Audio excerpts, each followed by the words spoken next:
Hello everyone, myself Anup sir.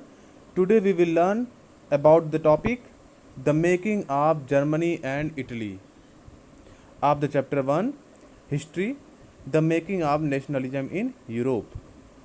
पिछले video में हमने रिवॉल्यूशन ऑफ द लिबरल्स 1848 के बारे में पढ़ा था, जिसमें हमने लिबरल मिडिल क्लास के द्वारा फ्रैंकफर्ट पार्लियामेंट 1884 के बारे में पढ़ा था।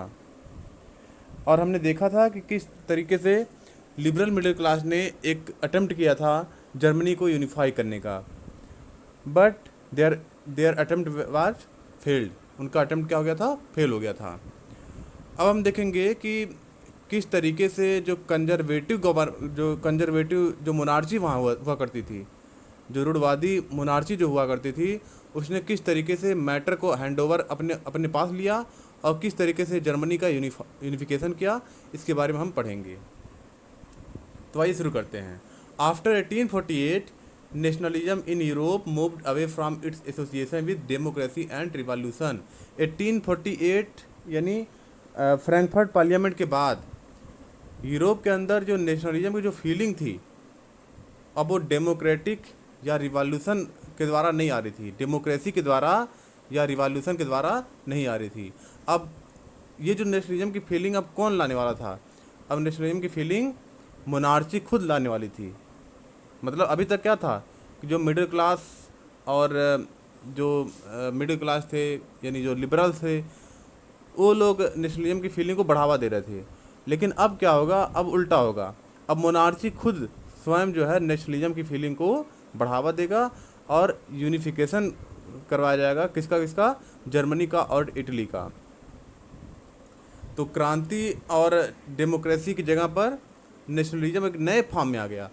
Nationalist sentiment were often mobilized by conservative for promoting state power and achieving political domination over Europe.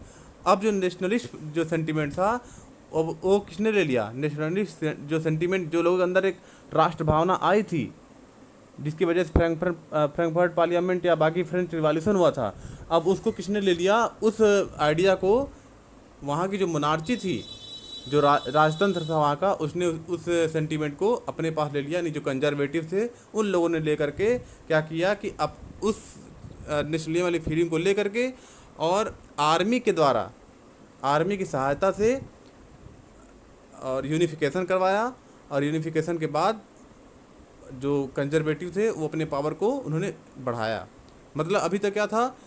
अभी तक जो नेशनलिज्म की फीलिंग थी वो मिडिल क्लास उसका अगुवाई कर रहा था, लेकिन अब कौन नेशनलिज्म की फीलिंग का अगुवाई कर रहा था? अब मोनार्ची उसको लेकर के आगे बढ़ा रहा था। ठीक है, तो this can be observe in the process by which Germany and Italy come to be united as, मतलब यूनाइटेड है, मतलब क्या हुआ? अब इसका जो रिफ्लेक्शन हम कहाँ देखेंगे? इसका रिफ्लेक्शन देखेंगे जर्मनी और इटली के यूनिफिकेशन में, कि किस तरीके से मोनार्ची ने यूनिफिकेशन करवाया और कैसे करवाया? लोगों के अंदर नेशनलिज्म की फीलिंग ला करके और आर्मी की सहायता से। ठीक है, अभी तक क्या था? अभी तक नेशनलिज्म की फीलिंग अगेंस्ट मोनार्ची हुआ करती थी, लेकिन अब क्या होगा? विद द मोनार्ची नेशनलिज्म की फीलिंग यूरोप के अंदर लाई जाएगी। ठीक है, तो आते हैं टॉपिक पे स्टार्ट करते हैं। तो सबसे पहले जो यूनिफिकेशन हुआ वो जर्मनी में हुआ। जर्मनी आप मैप में देख सकते हैं कि कितने, ये पूरा मैप है जर्मनी का, और आप मैप में देख सकते हैं कि जर्मनी कितने छोटे छोटे पार्ट में डिवाइडेड था। जो ब्लूइश कलर या जो ऑरेंज कलर, ग्रीनिश कलर और पेल ग्रीनिश, येलो कलर, ये सब जो कलर आपको दिख रहे हैं, ये सब दिखा रहे थे कि किस तरीके से जर्मनी का था, डिस्ट्रीब्यूटेड था। और यहाँ पे कई सारे किंगडम्स कंट्रोल करके रखे थे। जैसे आप देख सकते हैं, ये जो एरिया है इसको पर्सिया बोलते थे, ये पर्सिया के खुद के कंट्रोल में था। और ये एरिया ऑस्ट्रियन एम्पायर के कंट्रोल में था, ये एरिया डेनमार्क एम्पायर के कंट्रोल में था। ठीक है, तो अलग अलग एरिया अलग अलग एम्पायर के कंट्रोल में था। मतलब, और ये यहाँ पे आप देख सकते हैं कई छोटे छोटे राजा एम्पायर यहाँ पे एग्जिस्ट कर रहे हैं। ये एरिया फ्रांस के कब्जे में था। ठीक है, तो कई सारे छोटे छोटे पार्ट में जर्मनी डिवाइडेड था। जर्मनी नाम की चीज़ पहले नहीं हुआ करती थी। फ्रैंकफर्ट पार्लियामेंट में पहली बार जर्मनी शब्द का यूज़ किया गया। और जर्मनी किसे बोला गया? जो लोग जर्मन भाषा बोलते थे उन उन सारे लोगों के जो जो एरिया हैं उनको कंसीडर करके क्या बोलते थे, जर्मनी बोलते थे। तो आप यहाँ देख सकते हैं कि जर्मनी किस तरीके से डिस्ट्रीब्यूटेड था, अब बाद में एक यूनिफाइड जर्मनी फॉर्म होगा। ठीक है, तो ये कैसे फॉर्म होगा, ये फॉर्म होगा मोनार्ची के द्वारा, जो आर्मी को यूज करके, सेना को यूज करके ये जो जर्मनी का, न्यू जर्मनी का फॉर्मेशन होगा। ये मोनार्ची क्या करेगी, मोनार्ची ने जो नेशनल सेंटीमेंट था, जो लोगों की राय थी कि राष्ट्रवाद की जो भावना लोगों के अंदर जग रही थी, उसको मोनार्ची ने लिया और उसके द्वारा अपने पावर को क्या किया, उसने एक्सटेंड करके और अपने एरिया को एक्सटेंड किया और एक यूरोप के अंदर क्या हुआ, डोमिनेंस पावर स्टेबलाइज किया। ठीक है, तो आगे देखिए, इस जर्मनी के यूनिफिकेशन में सबसे बड़ा जो नाम आता है इस शख्स का, जो आपके सामने है, इस शख्स का नाम क्या है, Ottoman Bismarck. Otto von Bismarck, OTTO वान VAN वान और बिस्मार्क। ये कौन था, ये ऑटोवान बिस्मार्क? ये उस समय, आप पीछे जो मैप देखें इसमें पर्सिया आपको दिख रहा है, ये ब्लू कलर में आपको पर्सिया दिख रहा है। इस पर्सिया जो किंगडम था, पर्सिया सबसे बड़ा राज्य था जर्मनी का, और वहाँ पे जो किंगडम था, वहाँ के जो राजा थे विलियम फर्स्ट, उनके ये चीफ मिनिस्टर हुआ करते थे। पर्सिया के क्या थे, ये चीफ मिनिस्टर थे, ऑटोवान बिस्मार्क। और ऑटोवान बिस्मार्क को बोला था आर्किटेक्ट ऑफ जर्मनी, जर्मनी के आर्किटेक्ट बोला जाता है, क्योंकि इन्होंने जर्मनी को पूरा बनाने में, जो आज हम जर्मनी एक यूनिफाई, जो एक बड़ा जर्मनी बना, एक जर्मनी एक कंट्री बना, इससे पहले जर्मनी नाम की कोई कंट्री थी ही नहीं। पर्सिया हुआ करता था और छोटे छोटे कई सारे किंगडम हुआ करते थे। तो जर्मनी आज जो एग्जिस्ट कर रहा है, ये इसको बनाने में ऑटोमान बिस्मार्क का बहुत बड़ा योगदान है। इन्होंने पहले डेनमार्क को डिफीट किया, डेनमार्क को अपनी सेना को इकट्ठा किया, सेना इकट्ठा करने के बाद पहले डेनमार्क को डिफीट किया, डेनमार्क को डिफीट करने के बाद ऑस्ट्रिया को डिफीट किया। ठीक है, उसके बाद फिर क्या किया, फ्रांस को डिफीट किया। तो 3 कंट्री को डिफीट किया और इसके बाद छोटे छोटे जो किंगडम्स थे उनको भी इन्होंने क्या किया, डिफीट किया। और डिफीट करके एक बड़ा सा एक एम्पायर बनाया, जिसका नाम इन्होंने क्या रखा, जर्मनी रखा। Persia took the responsibility to unify Germany. Persia एक राज्य था, एक किंगडम था, उसने जर्मनी को यूनिफाई करने का जिम्मेदारी उठाया। Otto von Bismarck was the architect of this process. Architect मतलब बनाने वाला, कोई चीज़ बनाना। Was the architect of this process carried out with the help of Prussian army. इसने क्या किया, पर्सिया की जो आर्मी थी, आर्मी को लिया और ये जो आज जर्मनी बना, उस जर्मनी को फॉर्मेशन कराया। 3 wars were fought over 7 years with the Denmark, Austria and France. पहले 3 wars हुए, 3 लड़ाइयाँ, बड़ी लड़ाइयाँ हुई, छोटी मोटी तो बहुत सारी लड़ाइयाँ हुई, लेकिन जो 3 wars, जो बड़े वार्स थे, वो किसके खिलाफ थे, एक डेनमार्क खिलाफ, डेनमार्क का जो किंगडम था उसके खिलाफ, ऑस्ट्रिया के खिलाफ और फ्रांस के खिलाफ। और मज़ेदार बात यह है कि डेनमार्क को डिफीट करने के लिए पहले ऑटोमान बिस्मार्क ने क्या किया, पहले ऑस्ट्रिया के साथ लड़ करके डेनमार्क को डिफीट किया। उसके बाद फिर क्या किया, फिर उसी ऑस्ट्रिया को डिफीट किया उसने अलग से, मतलब ऑस्ट्रिया को पहले यूज़ किया डेनमार्क के खिलाफ, फिर बाद में क्या हुआ, उसी ऑस्ट्रिया के साथ उसने युद्ध करके ऑस्ट्रिया को क्या किया, डिफीट किया। अब ऑस्ट्रिया कहाँ था, ऑस्ट्रिया वही हैब्सबर्ग एम्पायर का एक पार्ट था। और लास्ट में इसने क्या किया, फ्रांस को जब डिफीट किया, तो after the victory of Persia in 1971 a new German empire was formed. अब एक नया जर्मन एम्पायर बना। पहले एक छोटा सा पर्सिया एम्पायर हुआ करता था, अब क्या बन गया, एक जर्मन एम्पायर बना। और सारे जो छोटे छोटे जो स्टेट हुआ करते, छोटे छोटे एम्पायर जो थे, छोटे छोटे किंगडम जो थे, वो मिल करके क्या बन गए, जर्मनी बन गए। ठीक है, और जो पर्सिया के जो उस समय राजा हुआ करते थे, किंग विलियम फर्स्ट, उनको पूरे जर्मनी का राजा बनाया गया। ठीक है, और एक बाकायदा एक सेरेमनी ऑर्गेनाइज किया गया। सेरेमनी किस जगह पे ऑर्गेनाइज किया गया, ये वर्साइल एक जगह है, जो अभी तो फ्रांस के अंतर्गत आ गया, लेकिन उस समय वो जर्मनी के पास ही आ गया था। तो वर्साइल में एक hall of mirror at Versailles, यहाँ पे क्या हुआ, इसके लिए बाकायदे सेरेमनी ऑर्गेनाइज किया गया और वहाँ पर विलियम फर्स्ट को पूरे जर्मनी का राजा बनाया गया। ठीक है, अब यहाँ पे देखिए एक छोटे से फॉर्म में लिखा गया है पूरे यूनिफिकेशन जर्मनी में। इसमें आप देख सकते हैं कि किस तरीके से जर्मनी का यूनिफिकेशन वाला प्रोसेस हुआ। सबसे पहले Persia lead German unification. Persia ने क्या किया, जर्मन यूनिफिकेशन का लीडिंग रोल अदा किया। इसमें कौन थी, पर्सिया के जो आर्मी थी इसमें कौन कौन थे, कुछ जर्मन पॉपुलेशन भी थी कुछ जनसंख्या वहाँ की थी जो ज़मीनी स्तर पे काम करती थी, और इसके अलावा क्या थी, जर्मनी की जो पर्सिया की जो आर्मी थी, आर्मी और जो एक्टिव पॉपुलेशन जो लोग थे, उन लोगों ने मिल करके यूनिफिकेशन स्टार्ट किया। और सबसे जो बड़ा योगदान था वो किसका था, बिस्मार्क। बिस्मार्क, ऑटोमान बिस्मार्क ने ही, जो चीफ मिनिस्टर था पर्सिया का, उसने पूरा कंट्रोल लिया। और सबसे पहला जो 3 वार यहाँ पे लड़ा गया, फर्स्ट सेकंड थर्ड, फर्स्ट वार किससे लड़ा गया, पर्सिया ने ऑस्ट्रिया के साथ डिप्लोमेटिक रिलेशन के साथ क्या किया, डेनमार्क के अगेंस्ट लड़ा, और डेनमार्क को क्या किया, फिर डिफीट किया। ठीक है, उसके बाद फिर क्या हुआ, पर्सिया वर्सेस ऑस्ट्रिया। उसके बाद फिर पर्सिया ने उसी ऑस्ट्रिया को डिफीट किया, कब, 1866 में, बैटल ऑफ सडेरा। ठीक है, उसमें भी पर्सिया जीता। और फिर लास्ट में पर्सिया और फ्रांस के बीच में युद्ध हुआ 1870, और उसमें लास्ट में पर्सिया उसमें जीत गया। और फिर लास्ट में क्या हुआ, जर्मनी यूनिफाई हो गया, और जर्मन फ्लैग और मतलब बाकी सारे लोकल लैंग्वेज को ख़त्म किया गया, और जर्मन फ्लैग को एक्सेप्ट किया गया। ठीक है, जर्मन फ्लैग, जर्मन, और मतलब पूरा वही जर्मनी का एक नया पूरा बन गया। और इसमें कई सारी एलोगेरी का भी यूज किया गया, जिसके बारे में हम नेक्स्ट टॉपिक में पढ़ेंगे। ठीक है, तो अब बात करते हैं नेक्स्ट यूनिफिकेशन की, यूनिफिकेशन ऑफ इटली। इटली में आप देख सकते हैं कि कई सारे यहाँ पर भी छोटे छोटे स्टेट हैं।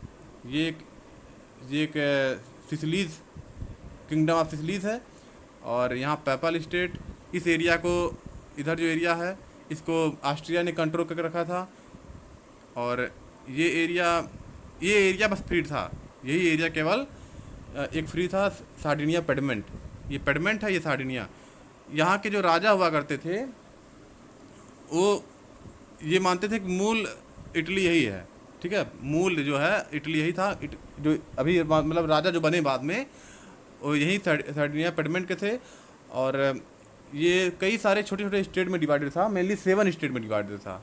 ठीक है, 1 2 3 4 5 6 7 स्टेट में डिवाइडेड था।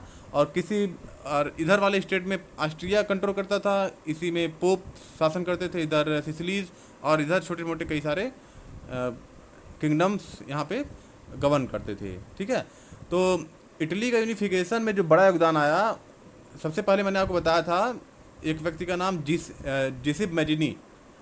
इन्होंने सबसे पहले यंग इटली नाम का एक संगठन बनाया, जिसका पर्पज़ क्या था, जिसका पर्पज़ था कि पूरे मतलब इटली को यूनिफाई करना, क्योंकि इटली काफ़ी छोटे छोटे पार्ट में डिवाइडेड था। जेनेवा में इनका जन्म हुआ, और एक लायर का उन्होंने स्टडी किया, लायर बनने का, वकील बनने का। और उन्होंने एक संगठन बनाया जिसका नाम क्या था, यंग इटली।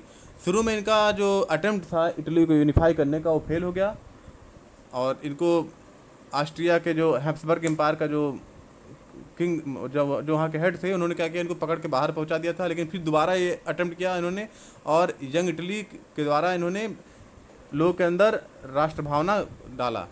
ठीक है, और एक और नाम आता है जिसिप गैरिबाल्डी, इसके बाद इनका नाम आता है। इनको बोलते हैं the sword of Italian unification. इनका एक आंदोलन था, मूवमेंट था, रेड शर्ट मूवमेंट। इसमें लोग क्या होते थे, एक साथ लोग निकलते थे रेड शर्ट पहन के, और इतनी बड़ी संख्या होती थी इनके पास जब ये रोड पे बाहर आते थे, कि सामने वाले जो मोनार्ची थी वो ऑटोमेटिक को देख करके ही हट जाती थी कि इतनी बड़ी संख्या इनके पास, इतनी अच्छी लीडरशिप इनके पास थी। ठीक है, तो इन्होंने ही जो सिसिली मैंने जो बताया था, यहाँ पे आप देख सकते हैं सिसिलीज, ये रेड वाला जो पार्ट है सिसिलीज, इसमें इन्होंने ही रेड शर्ट वाला आंदोलन किया था। और फिर वहाँ फिर सार्डिनिया पेडमेंट के आर्मी को भी इन्होंने साथ में लिया था। तो इतना डर बन गया था कि सिसिली के जो किंगडम थे वो खुद छोड़ करके वो क्या हुए, भाग गए वहाँ से। ठीक है, और कैंट कावर, ये तो सबसे हेड थे। इन्होंने ही पूरा एक तरह से जो इटली का यूनिफिकेशन जो हुआ, जैसे ऑटोमान बिस्मार्क जर्मनी के आर्किटेक्ट थे, जर्मनी को उन्होंने बनाया था, तो ऐसे ही कैंट केवर, इन्होंने इटली का फॉर्मेशन करने में एक बड़ा योगदान दिया था।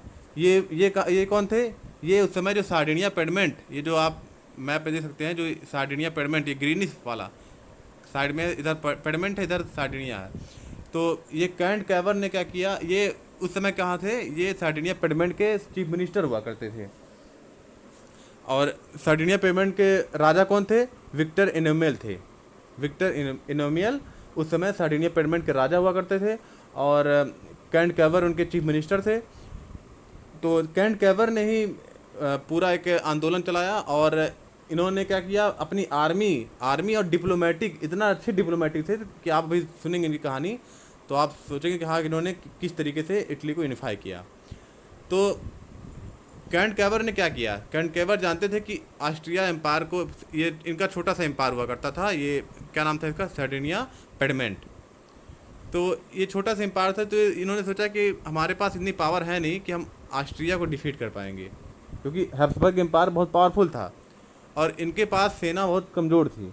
तो उन्होंने क्या किया, बहुत चालाकी लगाया। इन्होंने कहा कि भाई इन्होंने फ्रांस के साथ डिप्लोमेटिक रिलेशनशिप बैठाया। इन्होंने कहा भाई देखो फ्रांस, तुम इतना पार्ट तुम ले लो, इतना मैं तुम्हें फ्री में दे रहा हूँ, क्योंकि यहाँ पे लोग फ्रेंच बोलते थे, ठीक है। तो इसने कहा कि ऐसा है भाई कि आपको मैं, जो पुराना आपका राज्य था, जो 1815 में जो आपका राज्य हमको दे दिया गया था, वो राज्य अब आपको मैं वापस दे रहा हूँ, और बदले में आप हमें हेल्प करिए ऑस्ट्रिया एम्पायर को डिफीट करने में, ठीक है। कैंट कैवर ने फ्रेंच जो वहाँ पे गवर्नमेंट थी उससे कहा कि देखिए आप अपना पुराना वाला राज्य ले लीजिए, और बदले में आप क्या करिए, मेरा हेल्प करिए ऑस्ट्रिया को हराने में। तो फ्रांस, क्योंकि देशभक्ति वाली भावना थी ही, तो उसने सोचा कि भाई ये फ्रेंच लोग यहाँ बोलते हैं, यहाँ के लोग क्या बोलते थे, फ्रेंच बोलते थे, और 1850 में इसको दे दिया गया था ट्रीटी ऑफ वियना के दौरान। तो फ्रांसीसियों ने सोचा कि भाई बहुत अच्छी बात है कि हमारा पुराना मिल जाएगा, और इन्होंने क्या किया, सपोर्ट कर दिया, सार्डिनिया पेडमेंट का सपोर्ट कर दिया। और उसी सपोर्ट की सहायता से इसने क्या किया, सार्डिनिया पेडमेंट ने क्या किया, यहाँ पे डिफीट कर दिया, किसको, ऑस्ट्रिया को। इन्हें बड़े एम्पायर को डिफीट कर दिया, ऑस्ट्रिया जो एम्पायर था उसको डिफीट किया। पर्सियन एम्पायर तो काफ़ी स्ट्रांग था, लेकिन ये सार्डिनिया पेडमेंट एम्पायर उतना स्ट्रांग नहीं था। इसने कैसे डिफीट किया, इसने फ्रांस को लेकर के, फ्रांस को अपने साथ में लिया, और इसकी सेना को लेकर के क्या किया, ऑस्ट्रिया को डिफीट कर दिया, ठीक है। और तो इसलिए इनको मतलब the head of Italian unification बोलते हैं, ठीक है। और ये किंग विक्टर इनोमियल सेकंड, ये वो कौन थे, ये उस समय राजा हुआ करते थे सार्डिनिया पेडमेंट के, ठीक है। और इन्होंने कैवर की हेल्प के कैंट कैवर का सहायता लिया और पूरे इटली को यूनिफाई किया, मतलब सेना दिया। कैंट कैवर का डिप्लोमेटिक वो था।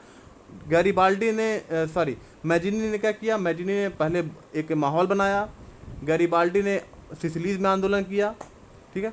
और कैंट कैवर ने क्या किया, डिप्लोमेटिक वे में ऑस्ट्रिया को क्या किया, फ्रांस की सहायता से डिफीट किया, और लास्ट में इटली यूनिफाई हुआ। और king Victor Emmanuel second Italy क्या बने, किंग बने, ठीक है। यहाँ पे लिखा हुआ Italy was divided into 7 state during mid 19th century, मतलब 1850 के बाद 1866 के समय इटली इस समय 7 स्टेट में डिवाइडेड था। The north part was under Austria Habsburg empire, north part किसके कंट्रोल में था, हैब्सबर्ग एम्पायर के कंट्रोल में था। The south was under Bourbon king, जो साउथ वाला जो सिसिली जो मैंने बताया है वो किसी कंट्रोल में था, वो कंट्रोल में था बर्बन डायनेस्टी के, जो स्पेन की जो बर्बन डायनेस्टी थी उसके कंट्रोल में हुआ करता था। 1830 में मैजिनी ने स्टार्ट किया, उसके बाद फिर धीरे धीरे इसमें पूरा लिखा हुआ है किस तरीके से एक इटली यूनिफाई हुआ। और ये देखिए पूरा मैप किस तरीके से इटली, देखिए शुरू में किस तरीके से और लास्ट में कैसे बनता जाएगा, इसको आप देखते जाइए।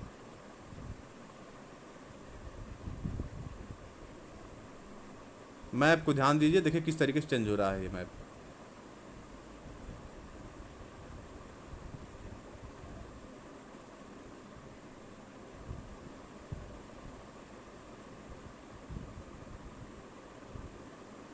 एटीन 1860 तो पहुंच गया है।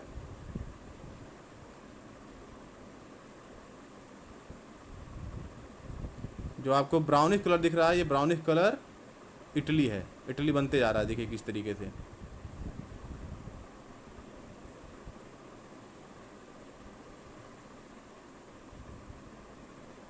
देखिए अब काफ़ी क्लोज पहुंच गया। अब नेपाल स्टेट और नॉर्थ में एलोई जो पार्ट दिख रहा है वही केवल बचा हुआ है अभी। देखिए फ्रांस ने डिफीट कर दिया फ्रांस वाला पार्ट, फिर फ्रांस ने क्या किया, उसको इटली को दे दिया। अब ये 1870 में 1871 तक आते आते और उसके आसपास आते आते क्या बन गया, इटली, आज का जो मॉडर्न इटली फॉर्मेशन हो गया। ठीक है, जो पहले इतना छोटे पार्ट में था, इतने डिवाइडेड था, और वो क्या हो गया, यूनिफाई हो गया। ठीक है, अब नेक्स्ट आते हैं ब्रिटिश यूनिफिकेशन ऑफ ब्रिटेन। तो देखिए ब्रिटेन क्या है, यहाँ पे एक ये पूरा जो एरिया है, ब्रिटेन कहाँ पे है, ब्रिटेन यूरोप का पार्ट है, और ये जो पूरा एरिया है इसे बोलते हैं ब्रिटिश आइजल। ठीक है, इसके अंतर्गत कई सारी छोटी छोटी कंट्रियाँ हैं। कौन कौन सी कंट्री हैं, स्कॉटलैंड, इंग्लैंड, वेल्स और आइजल ऑफ मैन और नॉर्दर्न आयरलैंड और इधर साउदर्न आयरलैंड, सॉरी ये मेन आयरलैंड पूरा ही है, और ये नॉर्दर्न आयरलैंड, ये बचा हुआ आयरलैंड। ठीक है, तो ऐसे कई सारी कंट्रीज़ हैं, और इन कंट्रीज़ में जो ये इन्हें क्या बोलते हैं, ब्रिटिश आइजल बोलते हैं। ये जो पार्ट आपका, ये पार्ट जो दिख रहा है, ये आपका है ग्रेट ब्रिटेन। इसमें कौन कौन से आते हैं, स्कॉटलैंड, वेल्स, इंग्लैंड, ये सब कंट्रीज़ आते हैं यहाँ। और उसके बाद फिर एक और बना, कौन सा, ग्रेट ब्रिटेन के बाद United Kingdom of Great Britain and, ये आपको ये पार्ट दिख रहा है। इसमें जब नॉर्दर्न आयरलैंड और आइजल ऑफ मैन जुड़ा तो ये क्या बन गया, United Kingdom of Great Britain and northern Ireland. और ये क्या है, ये आयरलैंड था पूरा, और अभी क्या हुआ, इतना केवल आयरलैंड बचा हुआ है। ठीक है, तो ये पूरा ग्रेट ब्रिटेन का पार्ट है। ये इसमें से ग्रेट ब्रिटेन में से एक अलग है, क्या है, रिपब्लिक ऑफ आयरलैंड, ब्रिटेन से क्या है, अलग है। तो आइए देखते हैं यूनिफिकेशन ऑफ ब्रिटेन। देखिए ब्रिटेन का ये फ्लैग है।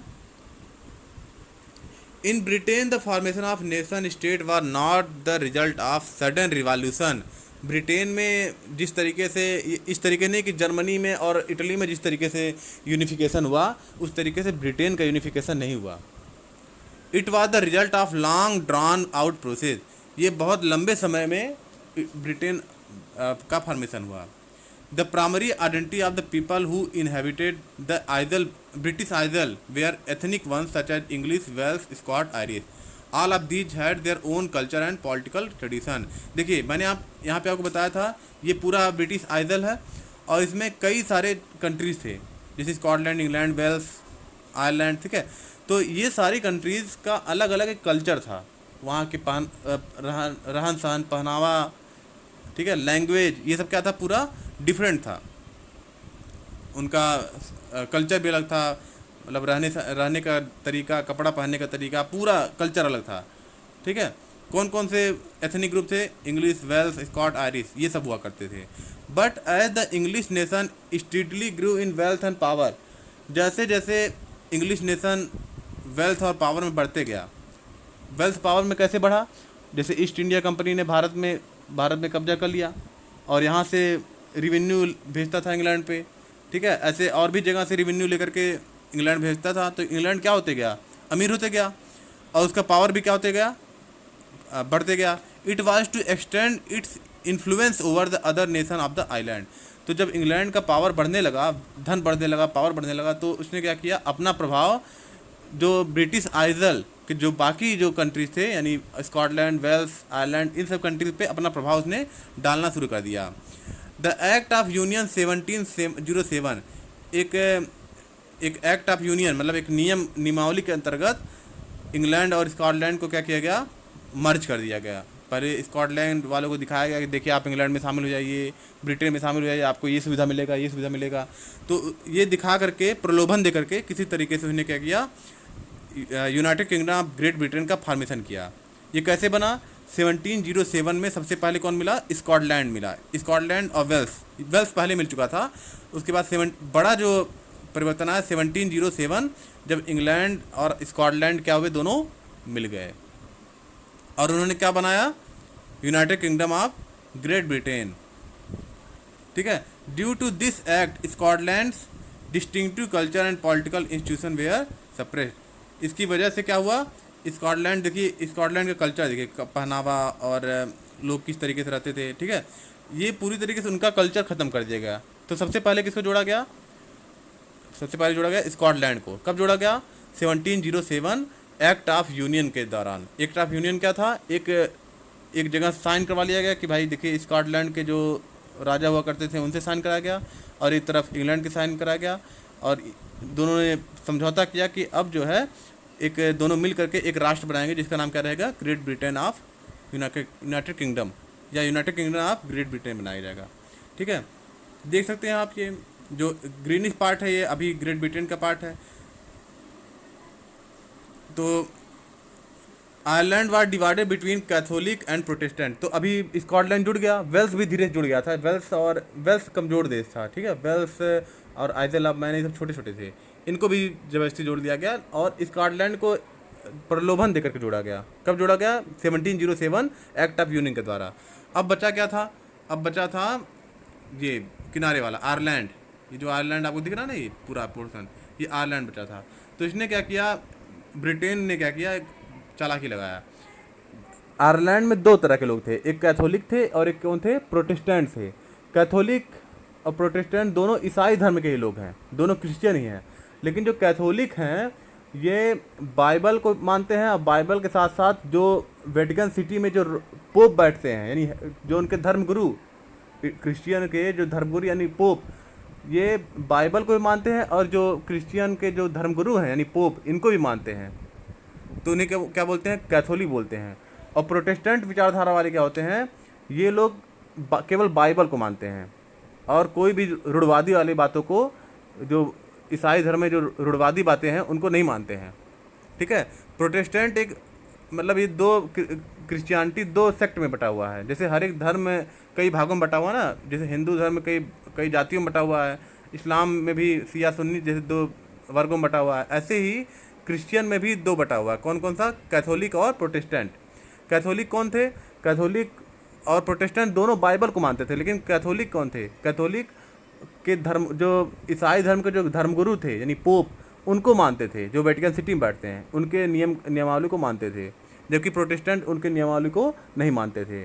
कैथोलिक पुरानी चीज़ों को के तरफदारी करते थे, जबकि प्रोटेस्टेंट नई विचारधारा वाले थे। ठीक है, प्रोटेस्टेंट विचारधारा मार्टिन लूथर के द्वारा लाई गई। इन्होंने एक किताब लिखा और उसमें उन्होंने 95 थीसिस लिखा कि देखिए इतनी सारी बुराइयां हैं क्रिश्चियन धर्म के अंदर, और उन्होंने कहा कि उस बुराइयों को दूर करके हमें क्रिश्चियन धर्म को, क्रिश्चियन रिलीजन को अच्छा बनाना होगा। तो ठीक है, तो उन्होंने प्रोटेस्टेंट विचारधारा को बढ़ावा दिया था मार्टिन लूथर ने। तो ये आयरलैंड में दो तरह के सेक्टर थे। जो नॉर्दर्न आयरलैंड था, इसमें लोग इधर आप देख सकते हैं नॉर्दर्न आयरलैंड, यहाँ पे लोग प्रोटेस्टेंट वाले थे। ठीक है, इंग्लैंड में भी प्रोटेस्टेंट, और यहाँ भी क्या थे, प्रोटेस्टेंट, और यहाँ पे क्या थे, कैथोलिक थे। मतलब आयरलैंड में दो तरह के लोग थे, कैथोलिक और प्रोटेस्टेंट। तो इंग्लैंड ने चालाकी लगाया और प्रोटेस्टेंट को भड़का दिया, किसके खिलाफ, कैथोलिक के खिलाफ, और भड़का करके उसको क्या किया, नॉर्दर्न आयरलैंड को भी अपने great Britain, United Kingdom of Great Britain and Ireland में उसको क्या किया, जोड़ लिया। ठीक है, a new British nation was formed. तो 1801 में आयरलैंड को भी जोड़ लिया, जो नॉर्दर्न आयरलैंड वाला पार्ट था, और नया झंडा बनाया गया, जो ब्रिटिश फ्लैग, यूनियन जैक, जिसको मैंने पहले ही दिखाया था, और नेशनल एंथम बनाया गया, God save our noble king, इसको, और इंग्लिश लैंग्वेज को प्रमोट किया गया। मतलब पूरी तरीके से ब्रिटेन के अंतर्गत जितना भी ब्रिटेन में जो भी जगह थे उनको पहले जोड़ तो लिया, लेकिन उनके उनके कल्चर को, जो स्कॉटिश कल्चर या आयरलैंड के जो कल्चर था उसको क्या किया, उसको उसके ऊपर उसको डाउन किया, और इंग्लिश जो कल्चर था उसको प्रमोट किया गया। ठीक है, the older nation survived only as subordinate partner in this union. अब जो पुराने नेशन थे, Scotland, Wales, Isle of Man और नॉर्दर्न आयरलैंड, ये सब नेशंस केवल एक सबॉर्डिनेट के काम में रह गए। मतलब इनका मेन रोल किसका हो गया था, मेन रोल हो गया था इंग्लैंड का, बाकी सारे सबॉर्डिनेट थे, मतलब सेकेंडरी थे। ठीक है, तो इस तरीके से देख सकते हैं कि अभी प्रेजेंट का United Kingdom of Britain and Ireland ये है पूरा, और ये आयरलैंड ने अपने आप को अलग रखा, सेपरेट रखा, ठीक है। तो आज का वीडियो ही समाप्त होता है। अब नेक्स्ट वीडियो मिलेंगे, किस तरीके से विजुलाइजिंग द नेशन, किस तरीके से क्या क्या यूज किए गए नेशन की फीलिंग को जगाने के लिए, मतलब विजुलाइजिंग कौन कौन से पिक्चर यूज किए गए, ठीक है, कौन कौन सी चीज़ें यूज की गई किसी नेशन को विजुलाइज करने के लिए। और उसके बाद लास्ट टॉपिक होगा नेशनलिज्म एंड इम्परलिज्म। तो मिलते हैं नेक्स्ट वीडियो में। Thank you.